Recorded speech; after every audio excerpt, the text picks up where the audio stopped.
lunch is ready. And then I looked on the countertop and I noticed there were cat food cans. She made tuna salad out of cat food. That's it. That's the sentence that built a franchise. Welcome to Extreme Cheapskates, the show that asks the question, what if being cheap wasn't just annoying, but medically concerning? At its peak, it was the TV equivalent of slowing down at a car crash. You didn't want to look, but somehow you were already 5 episodes deep, watching a millionaire pee in a mason jar to save on flushing costs. But here's the wild part. Once upon a time, this was sold to us as inspiration, a quirky celebration of frugal living in tough economic times. It's gonna be $10. I have only a $5 worth of change. Would you be able to take $5 for that? No, unfortunately. Look how creative they are, they said, right before showing a woman using lint from her dryer as stuffing for her mattress. We didn't watch to learn. We watched to cringe, to judge, to laugh, and then immediately regret laughing. And for a moment, Extreme Cheapskates struck gold, a cultural artifact that made you think, maybe I should save more, but also, maybe I should never eat dinner again. Like all questionable decisions in American television, Extreme Cheapskates was born on TLC. Yes, the Learning Channel. Back when it pivoted from teaching actual things to showcasing people who boil goat heads to save on groceries. It all started in December 2011 when TLC aired a 1-hour special about people who didn't just pinch pennies. So I got using a free gift certificate. They waterboarded them. There was a man collecting restaurant leftovers from strangers' plates. A couple who imposed no spending weeks, like it was the Great Depression, but on purpose. And of course, someone who proudly saved $20,000 on his wedding by bartering. Yeah, what I'm trying to do is cut this cost a lot more. What is your budget? Bartering, as in, I'll trade you this used blender for your catering services. And America ate it up. 1.6 million viewers tuned in to watch financial masochism at its finest. And TLC said, you people are broken, let's make a full series. By October 2012, season 1 of Extreme Cheapskates launched with 6 episodes. And what followed was a parade of penny-pinching lunacy. This is the living room, and it's pretty bare. We don't want to go in debt for furniture, so what you see is what we got. There was Kate Hashimoto, who famously ate from trash cans, refused to buy toilet paper, and lived in New York like it was 1837. She became a household name, or at least a cautionary tale. Season 2 ramped it up. A man wrapped his entire house in plastic to preserve resale value. A woman flushed her toilet once a week to save water and lose friends. One family ate roadkill regularly, on purpose. Weeds, all weeds, dandelions, flowers, clovers, things that you just don't normally eat. The show wasn't just bizarre, it was designed to be bizarre, and it worked. Clips went viral. Late night hosts joked about it. Even Fox News, a network not known for subtlety, called it one of the dumbest moments on reality television. High praise, considering the competition. TLC had struck a nerve, or maybe a moldy nerve, that someone tried to reuse to save money. Either way, Extreme Cheapskates was a hit. Not because it was inspiring, but because it was horrifyingly watchable. The world go round. I am literally the biggest cheapskate in Texas. But some obsessive penny pinchers. All of these things I've gotten out of the trash. Like hoarders, but with coupons. Like Shark Tank, but the sharks are just trying to avoid paying for snacks. It started small. A weird detail here, an uncomfortable pause there. At first you thought, okay, that's gross, but I guess it's their choice. My mother's a cheapskate, and her mother were a cheapskate. So I'm 3 generations of cheapskate. Then someone reused dental floss. Then someone served a tuna sandwich made with actual cat food. And then, before you knew it, a man announced on national TV that he was willing to sell one of his testicles for $35,000 to buy a car, a Nissan. That's not financial planning, that's performance art. Extreme Cheapskates wasn't just showing frugality anymore. It was spiraling into a circus where the freaks were paid in expired coupons. By season 3, the show had gone from quirky life choices to someone call CPS.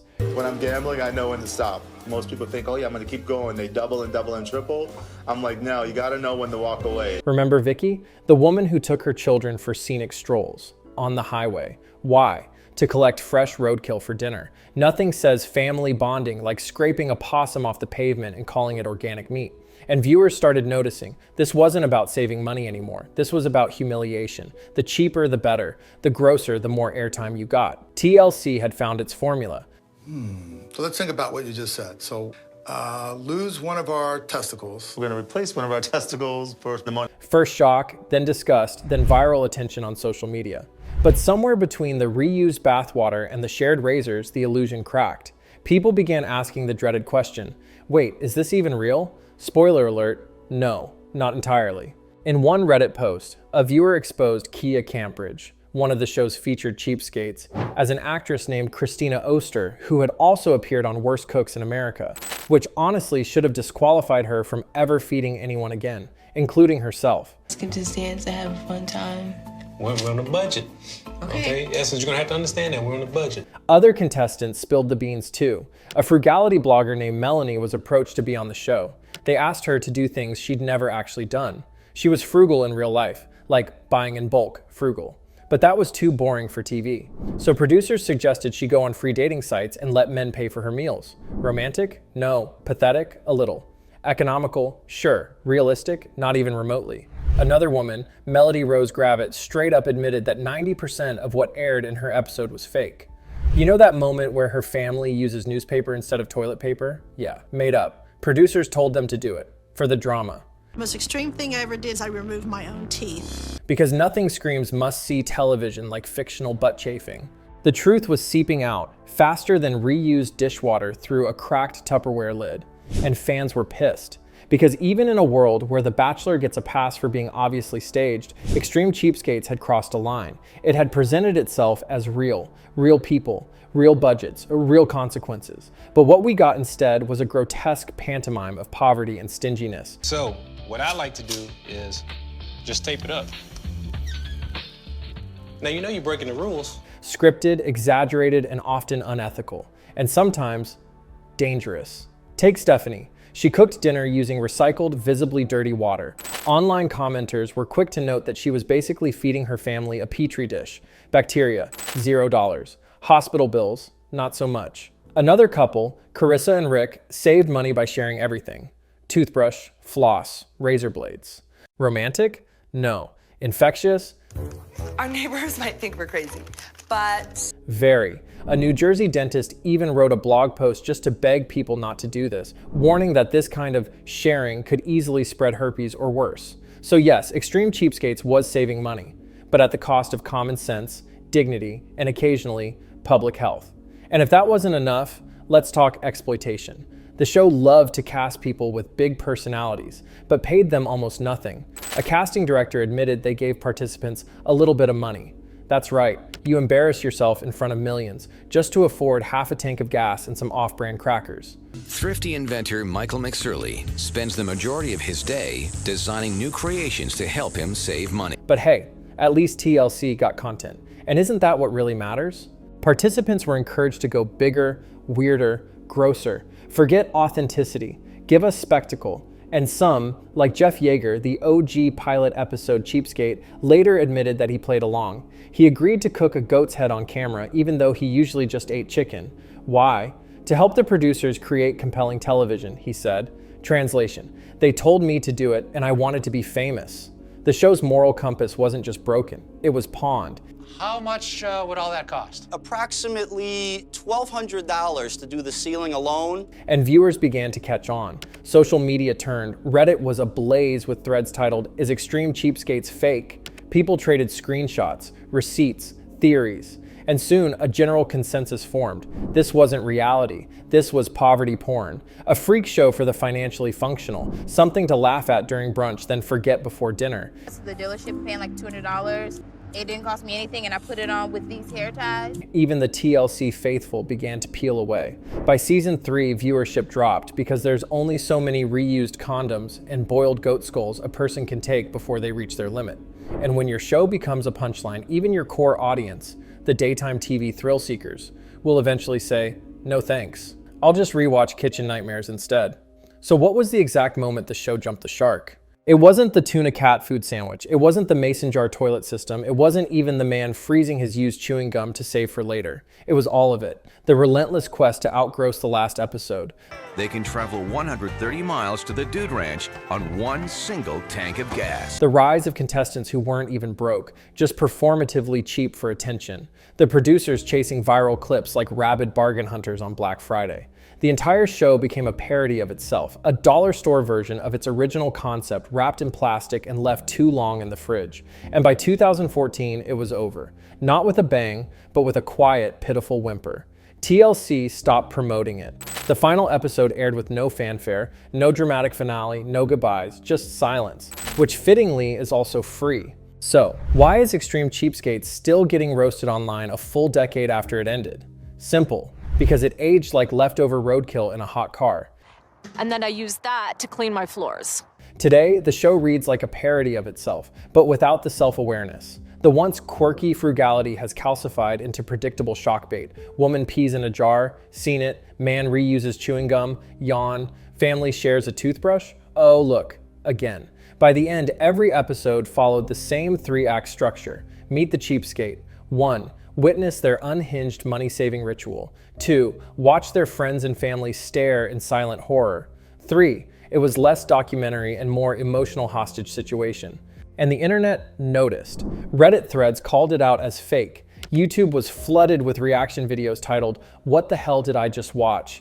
And how is this legal?" TikTok revived the madness years later with clips that made Gen Z ask, wait, was this real? Or was this some kind of capitalist Black Mirror episode? Memes exploded. A screenshot of a man freezing his credit card in a block of ice became a symbol for financial self-control.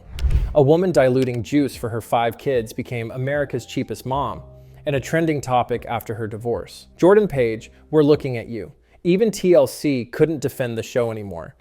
And we only buy something if you absolutely positively need it. Instead, they quietly launched a spiritual reboot. So freaking cheap. Same concept, new cast, slightly fewer health code violations, but by then, the damage was done.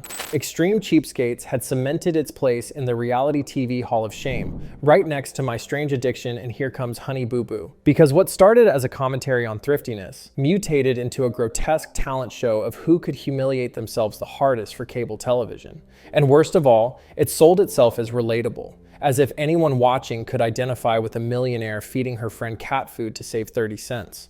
The real problem wasn't just that it was fake, it's that it treated real human behaviors, frugality, budgeting, survival, like carnival acts. It is shelter, food, and fun. And if you're not careful, those things could hurt your pockets. It didn't teach viewers how to save, it taught them how to point, how to laugh, how to judge, and maybe how to hate themselves a little less by thinking, well, at least I don't serve raccoon stew to my guests. Extreme Cheapskates was never really about money. It was about reaction, disgust, relief, superiority. That tiny dose of dark dopamine that says, well, okay, I might be broke, but at least I'm not microwaving day-old roadkill.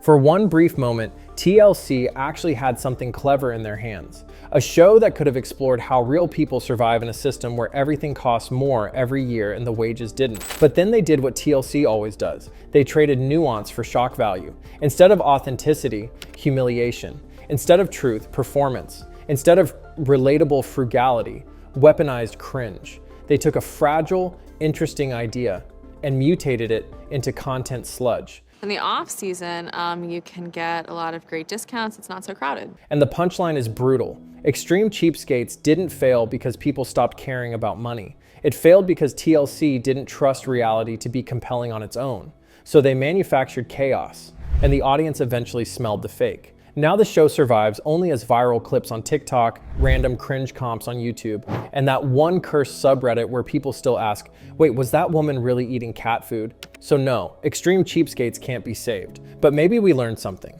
If a network tries to sell you human suffering as inspiration, ask who's actually getting the discount. Like, subscribe, and tell us in the comments, what's the cheapest thing you've done? And more importantly, would TLC have put it on TV?